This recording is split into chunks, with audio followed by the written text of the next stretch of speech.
In this video, I'm going to give the answer of this question. The question is, what was the original name of the Hoover Dam? Well, I give the answer of this question, and the correct answer of the question is Boulder Dam. Well, that is the answer of the question.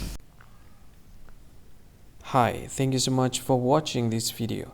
If you find this video is very useful, you can help this channel to grow by subscribing this channel. Click this subscribe button and don't forget to like this video.